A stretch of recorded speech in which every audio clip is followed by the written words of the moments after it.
Érase una vez la historia de un mago llamado Houdin. Sí, Houdin y no Houdini. De hecho, el que probablemente sea el ilusionista más famoso del mundo tomó su nombre en honor a este otro señor, al que consideraba el más grande de todos. Houdin vivió en la época de Napoleón III, en pleno proceso colonial de Francia. En aquella época, este país tenía una campaña militar en Argelia. Realmente estaba en un proceso de pacificación. El problema estaba en que la población no terminaba de aceptar esa idea de ser dominados por los franceses. Sobre este contexto ocurre algo significativo. A través de la observación antropológica notaron que gran parte del problema de pacificación era culpa de lo que los franceses llamaban moravitos. Los morabís eran muy respetados por toda la población autóctona, vivían sin lujos y de manera casi ermitaña, bendiciendo a sus fieles con suerte y predicando en contra de la invasión de los franceses. A algún general de Napoleón III se le ocurrió una idea que puede resultar una de las primeras veces que se usó la antropología social de una forma política. Pensó en la importancia que dan los muravíes a lo mágico y lo místico y se hizo la siguiente pregunta. ¿Qué ocurre si un francés demuestra que su magia es mejor que la que practican estos hombres del desierto? Así contactaron con Houdin para que se presentase en su cuba o santuario. El mago francés retó al líder argelino. Le comentó que él era más fuerte que el más fuerte de los hombres que conociese. Como podéis apreciar, el tipo no se ve como un forzudo.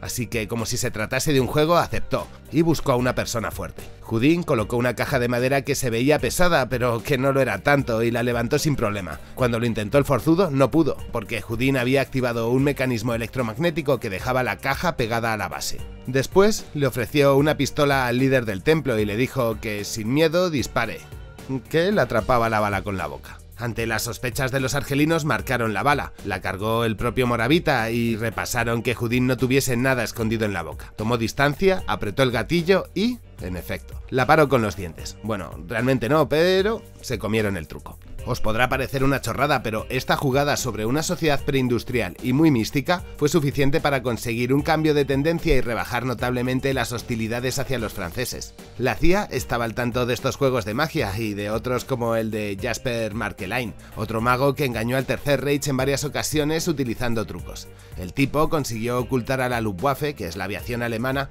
el canal de Suez, utilizando espejos reflectores y luces de alta intensidad con la que crearon espejismos y cegaron a los pilotos alemanes. La intención era evitar que bombardeasen ese objetivo estratégico, y lo consiguieron. También creó un ejército falso usando maquetas de tanques y muñecos que disfrazaron para engañar a los alemanes y poder atacarlos por otro flanco. Teniendo estos antecedentes en la cabeza, la agencia de inteligencia estadounidense contrató al mago John Mulholland para que les preparase un manual con el que entrenara a sus agentes. Su título fue El Manual de Trucos y Engaños. Durante mucho tiempo se creyó que esta historia formaba parte de la teoría de la conspiración, porque era algo que sonaba inconcebible. Prácticamente todo el resto del contenido del MK Ultra fue destruido y solo quedan las facturas que garantizan la existencia del proyecto. Por suerte, un ex agente de la CIA guardaba una copia del original y lo hizo público, desclasificando el material a principios de los años 2000. Finalmente el tipo les escribió dos manuales, uno enfocado a engaños para dar cambiazos. Fijaros en el índice y así nos podemos hacer una idea de su contenido. Se dividía en varios apartados como trucos con pastillas, trucos con líquidos o trucos con pequeños objetos. Seguramente que viendo solo eso ya os podéis hacer una idea de por dónde iban los tiros. El objetivo principal de este primer texto era adiestrar a los agentes para que aprendieran a colocar esas sustancias en lo que estuviesen tomando los espías rivales o los líderes que consideraban peligrosos. Así se los podían quitar de en medio sin llamar la atención. El trabajo de Mulholland iba enfocado a conseguir técnicas para aplicar los avances en farmacología que estaba haciendo la agencia. El LSD, pese a no ser un invento de la CIA, sí se convirtió en una sustancia bastante habitual en sus experimentos. Por internet circulan varias pruebas realizadas sobre población civil para conocer sus efectos, por parte del ejército, claro. Las imágenes que estáis viendo pertenecen a uno de esos experimentos. De todas maneras, sobre esto hablaremos en profundidad más adelante. Mulholland, el mago, tenía una frase como tantra que contradecía la creencia popular. Para él, la mano no era más rápida que la vista, por lo que había que conseguir distraer la mirada del objetivo a engañar. La última parte de este documento va enfocado a lograr esconder lo que sea a la vista de todo el mundo. Mirad qué curioso maletero diseñó para trasladar turistas. Normalmente estos huecos no se hacían para ocultar gente retenida, sino más bien para colocar espías dentro del otro lado del telón de acero. Una práctica bastante habitual que implementó este mago fue reducir el tamaño del depósito de gasolina para situar a las personas de turno detrás.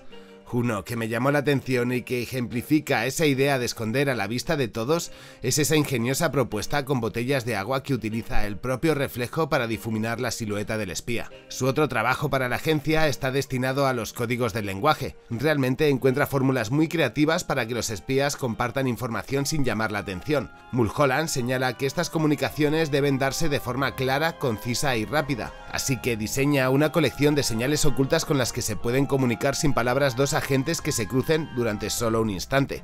Por ejemplo, esta sería la forma de pasarse info. Sí, a través de los cordones de los zapatos. Y también hace un estudio parecido para las corbatas, sus nudos y los propios colores que iban a tener. O mediante el lenguaje gestual, su objetivo fue siempre la comunicación a la vista de todos. Algo muy común entre los seres humanos es rascarse la parte de atrás del cráneo. Depende de con qué mano, de los dedos que estés usando para tocarte el pelo, un buen espía era capaz de resumir del Quijote. Bueno, igual tanto no, pero sí que le resultaba útil. Las ventajas de estas fórmulas es que no era necesario que entrasen en contacto directo los agentes, y además se podía descifrar en las largas distancias, sin llamar la más mínima atención. Y si os sorprende dentro de las filas del MK Ultra que exista un mago, más os va a sorprender esta historia. Di con ella cuando me puse a buscar algo que fuese nuevo y de lo que no se hablase demasiado. Así que basureando los documentos que hay disponibles en varias webs donde aparecen escaneados los subproyectos del MK Ultra y leyendo los títulos apareció un experimento sobre hipnosis que me llamaba la atención. Así que lo abrí y me encontré con una historia muy parecida a lo que comentamos de la película de El candidato Manchuria en el otro canal. Bueno, os cuento. Dos chicas fueron llevadas como voluntarias a un laboratorio de pruebas que realmente era un cuarto de motel. Se presentaron sin saber de qué iba el experimento, así que bueno, igual decir eso de dos chicas voluntarias es una concesión muy grande porque no sabían dónde se estaban metiendo. Ambas, de 19 años, tuvieron una primera sesión de hipnosis el 21 de mayo de 1951, curiosamente 3 años antes de la fecha en la que en teoría se crea el proyecto, y eso que este trabajo está entre esos documentos, así que guau, a saber desde cuándo existió el MK Ultra. Total, que las someten a unas pruebas de hipnosis donde se comprueba que son muy receptivas a caer en ese estado y que lo hacen además de muchas formas posibles, a través del teléfono, a través de señales casi inaudibles, de gestos que no llaman la atención, etc. Después de comprobar que son muy manejables, deciden quedar con ellas para una segunda sesión. En esa nueva reunión se les indicaron distintos objetivos a cada una. La primera entraría en un estado de hipnosis y no podría despertar bajo ningún concepto. Bueno, no podría despertar si es su amiga la que intenta despertarla. Si es el tipo de la CIA, sí que se podía despertar. Y a la amiga la indujeron para que usara todos los métodos a su disposición para despertar a la primera. Y si eso fallaba, la programaron para que empezase a sentir un enorme sentimiento de frustración y de rabia tan grande que no podría dudar en matarla. Para llevarlo a cabo, en caso de que ocurriese, la pusieron una pistola delante de una mesa. Por cierto, esta segunda chica había mostrado un rechazo visceral a las armas, tanto que fuera de la hipnosis no era capaz ni de sostenerla. Bueno, ¿sabéis qué pasa? Que las dos interpretan a la perfección su rol. Una no se despertó y la otra se frustró y acabó disparando. Y tranquilos que estaba descargada en contra de todo pronóstico porque os estabais imaginando lo peor, yo también. Después de que les diesen las señales apropiadas, ambas se despertaron siendo incapaces de recordar nada.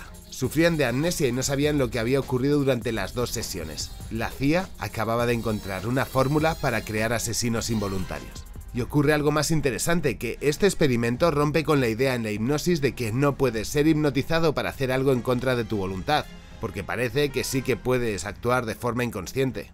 Bueno, pues leyendo esta historia no pude evitar recordar al hermano de JFK, Bobby Kennedy. Este político sufrió un ataque que le cegó la vida en 1968. Quien se encontró detrás del atentado fue un joven palestino llamado Sirham. Lo curioso de esta historia es que el tipo era la primera vez que tomaba un arma, era totalmente pacífico y no tenía ningún motivo para hacerlo. De hecho, sus familiares estaban altamente sorprendidos. Más cosas, el tío tampoco pertenecía a grupos organizados ni nada por el estilo. Y más llamativo que todo esto aún es que nunca reconoció haberlo hecho. Dice que no recuerda nada. Es más, su abogado varias veces ha intentado solicitar la condicional alegando que su cliente fue víctima de un experimento similar al que os he mencionado de las 2 chicas. Pero claro, si eso es así, ese documento está más que destruido. Sea como fuere, yo por si acaso me metí en internet a ver si daba con algo. Y buscando más info sobre todo esto me encontré con el libro de una investigadora que dice en una entrevista que Sirhan fue usado como señuelo, señalando que la operación funcionó como un truco de magia. En ese momento se me vino a la cabeza el manual de Mulholland y me dije, déjalo aquí que acabas con gorrito de plata. Sea como fuere, es interesante ver esta suma de coincidencias en el caso de RFK. Como vimos en el vídeo de la Filmoteca Maldita, el MK Ultra también se centró en la psiquiatría como campo de estudio para el control de la psique humana.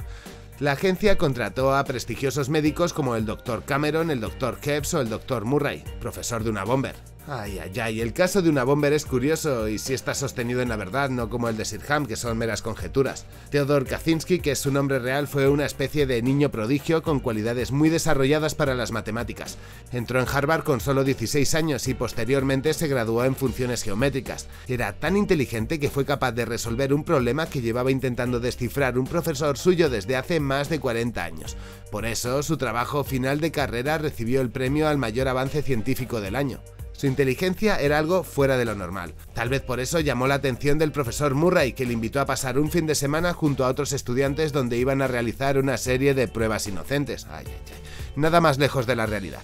Kaczynski, sin saberlo, estuvo sometido durante 3 años a diferentes formas de tormento, como la privación del sueño, el estrés a través del sonido y, varias formas de desorientarlo. El objetivo final que había detrás de todo esto era la deconstrucción psíquica de los individuos, a través de un estrés severo, muy en sintonía con lo que propone la doctrina del shock de Naomi Klein. Eso sí, aquí estamos viendo que ocurre sobre personas y no sobre grupos complejos, claro. El resultado de jugar con la mente de una bomber fue transformar un genio en un tipo asocial, solitario y con tendencias criminales. Se fue a vivir a una cabaña en mitad de la nada y empezó a diseñar artefactos que hacían boom y que estuvo distribuyendo por más de 17 años. El tío fue como el primer Amazon. Una bomber se convirtió en el tipo más buscado por las autoridades. Irónico que la CIA estuviese persiguiendo al monstruo que ellos mismos habían creado. Otro de los locos e inesperados experimentos de la CIA tiene que ver con el LSD.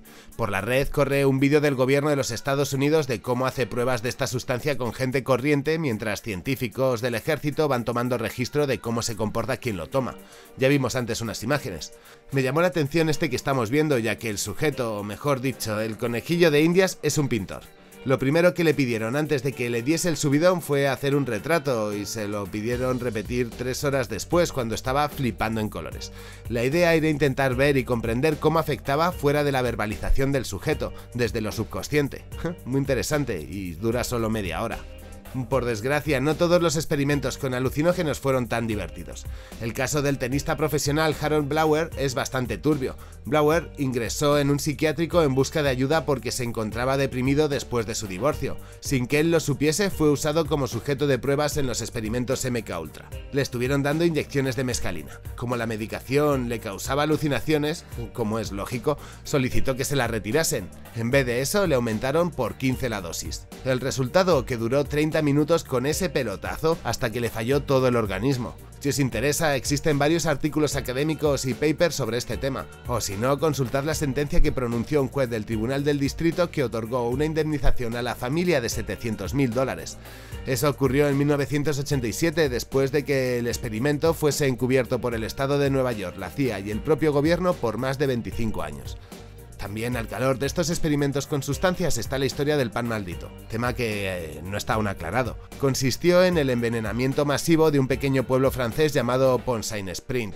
En el incidente se vio implicado todo el pueblo sin excepción. En total, más de 250 personas estuvieron alucinando, 50 fueron internadas en asilos y 7 murieron. Oficialmente se dice que lo que causó la crisis fue un hongo que se encontraba en el centeno, pero otras fuentes indican que para que eso ocurriese, todo el pan del pueblo debería de estar infectado. Aparte, toda la gente del pueblo debería de haber comido pan ese día. Como eso es poco probable, se piensa que el envenenamiento fue a través del agua. Lo curioso, y lo confuso también, es que ese hongo actúa generando unos síntomas parecidos al del LSD. Lo único que hay seguro de esta historia es que todo el pueblo fue afectado. Unos historiadores dicen que se debe a ese moho del centeno, otros dicen que el motivo es el tricloruro de nitrógeno que se utilizaba ilegalmente para blanquear el pan. Y finalmente, a partir del 2009 se encuentran unos documentos relacionados al MK Ultra, más en concreto al MK Naomi, donde aparece el nombre del pueblo repetido en numerosas ocasiones, y donde se habla de un extraño pedido desde el único laboratorio que por aquel entonces hacía LSD y que estaba en Suiza, bastante cerca del pueblecito. Sea como fuere, quitando facturas no se encontró ningún documento que siga el experimento ni tampoco evaluaciones, así que lo podemos dejar como si fuese otro rumor más de esos que hay por ahí. Yo por lo menos tomo toda esta información con mucha desconfianza, es decir, con pinzas. Y así me mantendré hasta que aparezcan los documentos completos, si es que aparecen algún día. ¿Y vosotros qué pensáis? ¿Creéis que la CIA es capaz de infectar un pueblo entero?